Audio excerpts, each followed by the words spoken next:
Next है बच्चों electric field due to arc.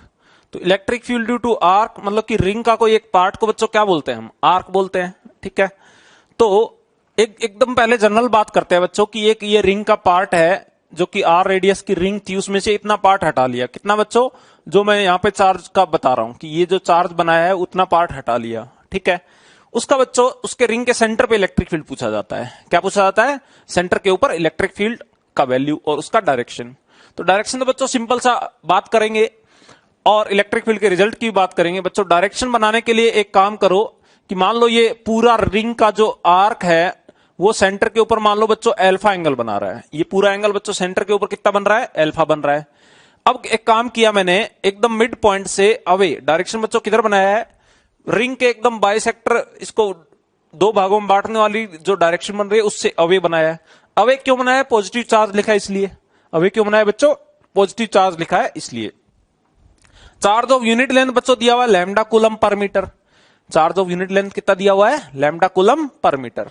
तो ये जो इलेक्ट्रिक फील्ड का रिजल्ट जो होगा वो होगा बच्चों 2k lambda by R, where R is what? R is the radius of the arc. Yes और नो? तो सेंटर के बच्चों इलेक्ट्रिक फील्ड जो होगा वो होगा सिमेट्रिकली अवे। अवे क्यों? पॉजिटिव चार्ज है। नेगेटिव होता है बच्चों ये टुवर्ड्स हो जाता, और कोई दिक्कत नहीं थी। क्लियर है बात? तो जो भी हम रिजल्ट देख रहे हैं अगर वो डिस्ट्रीब्यूशन ऑफ चार्ज है वो बच्चों नेगेटिव कर दे तो जस्ट डायरेक्शन में अपोजिट कर दूंगा। ठीक है, ये बात आप क्लियर रखें अपने माइंड में। ठीक है, अब बच्चों रिजल्ट के ऊपर आते हैं 2k लैम्डा बाय आर, साथ में एक टर्म आता है साइन अल्फा बाय 2। क्या रिजल्ट आता है? 2k लैम्डा बाय आर, साथ में टर्म आता है sign alpha by 2। Alpha is the angle made by the arc at the centre. Alpha is what? Angle made by the arc at the centre. Direction of electric field is symmetric away. ठीक है, समझ गए बात? अब बच्चों बात करते हैं कि अल्फा स्पेसिफिक केस की। मेरे को ये बताओ अगर सेमी सर्कुलर रिंग होती और उसके सेंटर पे इलेक्ट्रिक फील्ड पूछता। क्या बच्चों? सेमी सर्कुलर रिंग होती और उसके सेंटर पे इलेक्ट्रिक फील्ड पूछता तो मैं बोलता इलेक्ट्रिक फील्ड बच्चों आएगा अवे। पहली बात तो सेमी सर्कुलर रिंग होती आर रेडियस की, और तो इलेक्ट्रिक फील्ड किधर आता? हम बोलेंगे एकदम बीच में अवे आएगा। वैल्यू कितनी होगी? हम बोलेंगे अल्फा कितना है इसका? अल्फा है बच्चों 180। सो बच्चों यहां इस फॉर्मूला में अगर 180 पुट करूंगा तो sine 180 by 2 that is sine 90। Sine 90 is 1, then result will be 2k lambda by R. हाँ कि ना बच्चों? इसको आपको भी ऐसे ही याद रखना है। किस तरीके से? सेमी सर्कुलर का रिंग फ्रीक्वेंटली पूछा जाता है। सेमी सर्कुलर का रिंग का रिजल्ट है 2k लैम्डा बाय आर। कितना है बच्चों? 2k lambda by R. ऐसा रिजल्ट और किसका था? तो मैं ये बोलूंगा ऐसा रिजल्ट था बच्चों लाइन चार्ज का। इनफाइनाइट लॉन्ग लाइन चार्ज देखा था। इनफाइनाइट लॉन्ग बच्चों कैसा? Line charge. So infinite long line charge का जो रिजल्ट था 2k लैम्डा बाय आर, वैसा रिजल्ट सेमी सर्कुलर रिंग का सेंटर वाले पॉइंट पे आता है। कितना? 2k lambda by are. साथ में रिजल्ट कैसे याद रखना है? Sine something, sine alpha by 2। क्योंकि बच्चों ये अल्फा 180 था तो 180 बाय 2 90 बन जाएगा। साइन 91 होता है, रिजल्ट याद रह पाएगा। अब आपको बच्चों इसमें और पूछे कि 1/4 रिंग का बताओ, तो बच्चों 1/4 रिंग का क्या करेंगे? तो हम बोलेंगे इसी फॉर्मूला में पुट करेंगे 1/4 रिंग। 1/4 रिंग बच्चों आप जानते हो क्या होगी? अल्फा कितना होगा 1/4 रिंग का? तो मैं बच्चों 1/4 रिंग बना रहा हूं, ये बना ले। ये बच्चों 1/4 रिंग हो गई जो कि सेंटर पे कितना एंगल बना रही है? हम बोलेंगे 90 बना रही है। इलेक्ट्रिक फील्ड बच्चों क्या होगा? हम बोलेंगे सिमेट्रिकली अवे होगा। तो बच्चों टोटल एंगल है 90 डिग्री, तो इलेक्ट्रिक फील्ड किधर होगा? हम बोलेंगे सिमेट्रिकली अवे होगा। कितने डिग्री पे? हम बोलेंगे एकदम बीचों बीच 45 डिग्री पे। रिजल्ट कितना होगा? हम बोलेंगे इसमें पुट कर लेंगे। अल्फा कितना है बच्चों? अल्फा है 90। 1/4 क्वार्टर रिंग का, क्वार्टर रिंग का बच्चों कितना है? अल्फा 90 है। ठीक है, तो बच्चों इलेक्ट्रिक फील्ड का रिजल्ट होगा वो होगा 2k lambda by R. Lambda is charge of unit length, lambda is charge of unit length, R is radius of ring. समझ पा रहे हो बच्चों? So sine alpha by 2, sine alpha, alpha बच्चों है 90, so 90 by 2 is 45। Sine 45 is how much? So sine 45 is 1/√2। तो कर पाओगे बच्चों?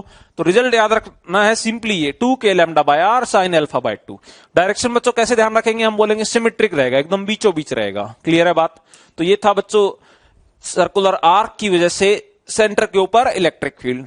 ठीक है, तो बच्चों रिंग में कहा क्या क्या देखा हमने? रिंग के सेंटर पे देखा, रिंग के एक्सियल पॉइंट पे इलेक्ट्रिक फील्ड का रिजल्ट देखा। उसके बाद क्या क्या देखा? हम बोलेंगे रिंग के सेंटर पे एक्सियल पॉइंट पे हमने इलेक्ट्रिक फील्ड के रिजल्ट देख लिए, ग्राफ बना लिए। उसके बाद रिंग के टुकड़े लिए जिनको आर्क बोलते हैं, और आर्क की वजह से मैंने इलेक्ट्रिक फील्ड लिखना सीखा। कहां पे बच्चों? सेंटर पे। ठीक है, तो आर्क के सेंटर पे इलेक्ट्रिक फील्ड का रिजल्ट इंपॉर्टेंट होता है। उसके बाद एक और इंपॉर्टेंट चीज पे आते हैं बच्चों, स्फीयर्स के। स्फीयर्स के इलेक्ट्रिक फील्ड के रिजल्ट क्या होते हैं, उनके ग्राफ कैसे रहते हैं, वो इंपॉर्टेंट होते हैं बच्चों। ठीक है, तो ये इलेक्ट्रिक फील्ड वाला पूरा सेक्शन इसलिए इंपॉर्टेंट है बच्चों, क्योंकि अगर मेरे को इलेक्ट्रिक फील्ड के रिजल्ट मालूम है तो मैं वहां उस पॉइंट पी पे, मान लो मेरे को इलेक्ट्रिक फील्ड का रिजल्ट मालूम है, तो उस पॉइंट पी पे कोई भी चार्ज रख दो, उसके ऊपर फोर्स बता दोगे आप। समझ पा रहे हो? इसलिए मैं रिजल्ट्स को पूरा कंप्लीटली डिस्कस कर रहा हूं, क्योंकि ये डायरेक्टली पूछे जा सकते हैं या इनडायरेक्टली बहुत हमारे काम की चीज है। ठीक है, जो कि हम क्वेश्चन करेंगे तो आपको और अच्छे से क्लियर होगा। तो फिलहाल आ रहा हूं बच्चों स्फीयर्स के ऊपर। तो स्फीयर्स के रिजल्ट्स पे आते हैं बच्चों। स्फीयर्स के रिजल्ट्स में आपको क्या क्या चीजें ध्यान रखनी है, उन पे आते हैं। स्फीयर्स में बच्चों दो टाइप के स्फीयर की वैरायटी बनाता हूं मैं। ठीक है, एक वो वाले स्फीयर जिनकी चार्ज है वो सरफेस पे रहेगा। स्फीयर बच्चों दो वैरायटी बनाता हूं मैं, और अच्छे से आपको समझ में आएगा। आपको क्या ध्यान रखना है कि वो वाले स्फीयर जिनकी चार्ज सरफेस पे रहेगा। चार्ज सरफेस पे अगर है, चार्ज बच्चों स्फीयर के अंदर नहीं है अगर, ठीक है, अंदर नहीं है, तो बच्चों क्या रिजल्ट बनेंगे वो सबके लिए सेम बनेंगे। अगर चार्ज सरफेस पे यूनिफॉर्मली डिस्ट्रीब्यूटेड है तो इलेक्ट्रिक फील्ड के जो रिजल्ट लिखूंगा वो बच्चों सारे टाइप के स्फीयर के लिए वैलिड होंगे। जिनमें स्फीयर के सरफेस पे चार्ज है। दूसरी बच्चों एक और वैरायटी बनाता हूं। एक वैरायटी ये है कि चार्ज है वो सब जगह यूनिफॉर्मली डिस्ट्रीब्यूटेड है। जैसे बच्चों इस टाइप से, ठीक है, जैसे बच्चों लड्डू के अंदर पूरा मैटर भरा रहता है। ठीक है, उस टाइप से चार्ज है वो यहां सब जगह भरा हुआ है। ठीक है, अब बच्चों ये वाला स्फीयर जो होता है उसका नाम होता है नॉन कंडक्टिंग। कैसा स्फीयर होता है बच्चों? Non conducting sphere. So non conducting sphere, non conducting sphere है, यूनिफॉर्मली चार्ज्ड है। क्या है बच्चों? Non conducting uniformly charge sphere है। हां कि ना? So non conducting uniformly charge sphere है, उसमें क्या होता है, जहां चार्ज रख दोगे वहीं पड़ा रहता है। जैसे अपने लड्डू में मैटर भरा रहता है, वैसे ही बच्चों यहां पे चार्ज भरा हुआ है। ठीक है, ये वाले कौन से स्फीयर है बच्चों जिनमें चार्ज है वो सरफेस पे रहता है? तो ये वाले बच्चों वो स्फीयर है जिनकी चार्ज सरफेस पे रहता है। पहली बात तो हॉलो स्फीयर हो। अगर हॉलो स्फीयर है, अंदर बच्चों मैटर नहीं है, तो चार्ज भी नहीं रहेगा। चार्ज बच्चों मटेरियल के साथ रहता है। समझ रहे हो बात? चार्ज होने के लिए कोई न कोई मास होना जरूरी है, उसके ऊपर चार्ज रहता है। समझ पा रहे हो? तो पहली बात तो अंदर खाली है, कुछ भरा हुआ नहीं है, खोखला स्फीयर है, हॉलो स्फीयर जिसको बोलते हैं। तो हॉलो स्फीयर, हॉलो स्फीयर चाहे कैसा भी हो बच्चों, हॉलो स्फीयर कैसा भी हो, कैसा मतलब कंडक्टिंग हो चाहे नॉन कंडक्टिंग हो। कंडक्टिंग हो बच्चों पहला वैरायटी, या नॉन कंडक्टिंग हो, चार्ज कहां रहेगा? सरफेस पे रहेगा। क्लियर है बात? तो बच्चों मैं रिजल्ट बता रहा हूं, हम जो रिजल्ट लिखेंगे वो कौन कौन से स्फीयर्स के लिखेंगे, जिनमें चार्ज सरफेस पे रहता है, जिनमें चार्ज लड्डू में जैसे मैटर भरा रहता है वैसे रहता है। तो इस मैटर वाले, इसमें बच्चों इस वाले में यूनिफॉर्म, इसको बोलते हैं बच्चों non conducting uniformly charge sphere. कैसा है? नॉन कंडक्टिंग है। ठीक है, और यूनिफॉर्मली चार्ज है, यूनिफॉर्मली चार्ज सॉलिड स्फीयर भी बोल देते हैं इसको, क्योंकि बच्चों यूनिफॉर्मली चार्ज है, नॉन कंडक्टिंग है, सॉलिड भी है। सॉलिड मतलब बच्चों पूरी जगह मैटर भरा हुआ है, सो सॉलिड स्फीयर। ठीक है बच्चों, नॉन कंडक्टिंग हॉलो स्फीयर कहां आ गया? यहां पे बच्चों अगर हॉलो है तो चार्ज कहां रहेगा? सरफेस पे रहेगा। एक और बच्चों, अगर सॉलिड स्फीयर है, कंडक्टिंग है, कौन सा वाला? सॉलिड स्फीयर है, और कैसा है बच्चों? कंडक्टिंग है, तो उसकी भी खास बात ये होती है चार्ज सरफेस पे रहता है। मैंने आपको एक बार पहले बोला था कि चार्ज बच्चों कंडक्टर में क्या आ जाता है? सरफेस पे। तो अगर सॉलिड स्फीयर है बट वो कंडक्टिंग है अगर, तो उसको कुछ भी चार्ज दोगे वो कहां जाएगा? तुरंत उसकी सरफेस पे आ जाएगा। ठीक है, तो मैंने रिजल्ट की फिर से बात कर रहा हूं। ये इन तीनों टाइप के स्फीयर, ये तीनों बच्चों आपको ध्यान देना, हॉलो स्फीयर कोई भी हो, कंडक्टिंग हो चाहे नॉन कंडक्टिंग हो, चार्ज कहां रहेगा? सरफेस पे, क्योंकि अंदर मैटर नहीं है, पूरा हॉलो है, तो चार्ज कहां रहेगा? सरफेस पे। अब सॉलिड स्फीयर, सॉलिड स्फीयर में अगर कंडक्टिंग है तो चार्ज रहेगा बच्चों सरफेस पे। और सॉलिड स्फीयर, सॉलिड स्फीयर अगर नॉन कंडक्टिंग है तो चार्ज जहां रख दोगे वहीं पड़ा रहेगा। क्यों? क्योंकि वो नॉन कंडक्टिंग है। ठीक है, तो इनके इलेक्ट्रिक फील्ड के रिजल्ट सारे इनमें तो एक ही आया बच्चों, तो इलेक्ट्रिक फील्ड इसके रिजल्ट हम अलग देखेंगे। ये तीनों के इलेक्ट्रिक फील्ड के बच्चों रिजल्ट है वो एक ही जैसे रहेंगे, इनमें से तीनों में से कोई भी पूछे हम सेम रिजल्ट लिखेंगे। क्लियर है बात? अब बच्चों इलेक्ट्रिक फील्ड पूछा कहां कहां जाता है, तो पूछा जाता है बच्चों इलेक्ट्रिक फील्ड, ये चार्ज डिस्ट्रीब्यूट करवा दिया, मान लो ये चार्ज है Q। इलेक्ट्रिक फील्ड पूछा जाता है अंदर वाले कोई पॉइंट पे कितना होगा, जो कि P1 पॉइंट लिया है मैंने, और बाहर वाले पॉइंट पे कितना होगा जो कि मैंने P2 पॉइंट लिया है। इलेक्ट्रिक फील्ड का रिजल्ट अंदर वाले कोई पॉइंट P1 पे कितना होगा, इलेक्ट्रिक फील्ड का रिजल्ट बाहर वाले कोई पॉइंट P2 पे कितना होगा। तो बच्चों खास बात, अगर हॉल मतलब चार्ज जिनकी सरफेस पे है उनके अंदर में कोई भी पॉइंट P1 ले लो, वहां पे इलेक्ट्रिक फील्ड बच्चों होगा 0। अंदर में इलेक्ट्रिक फील्ड कोई भी पॉइंट पे बच्चों कितना होगा 0। सेंटर पे इलेक्ट्रिक फील्ड 0, कोई भी साइड में यहां पे अंदर में कोई भी पॉइंट ले लो, इलेक्ट्रिक फील्ड बच्चों क्या होगा 0। याद रह पाएगा? तो आउटर में कितना होगा, तो आउटर में बच्चों इलेक्ट्रिक फील्ड होगा KQ/R, R square, where R is what, R is distance of point from the centre. ध्यान रखना बच्चों कहां से, सेंटर से। तो यहां P2 पॉइंट पे बच्चों जो इलेक्ट्रिक फील्ड होगा वो होगा KQ/R स्क्वायर। ये रिजल्ट बच्चों वैसा ही है जैसा किसका था, पॉइंट चार्ज का था। तो क्या मैं ये बोल दूं कि आउटर पॉइंट के लिए ये जो टाइप का स्फीयर है, ये टाइप बच्चों आपको लिखा हुआ है हॉलो स्फीयर, कोई भी कंडक्टिंग सॉलिड स्फीयर, ठीक है।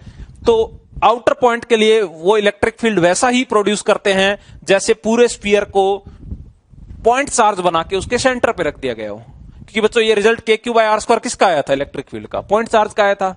तो इन टाइप के स्फीयर का आउटर पॉइंट के लिए इलेक्ट्रिक फील्ड वैसा ही आता है जैसा पॉइंट चार्ज का आता है। क्लियर है बात? अब आते हैं बच्चों इसके ऊपर। इसके ऊपर इलेक्ट्रिक फील्ड बच्चों 2 पॉइंट पे पूछे जा सकते हैं। तो दोनों पॉइंट, ये स्फीयर कौन सा है हमने देख लिया, नॉन कंडक्टिंग सॉलिड स्फीयर है।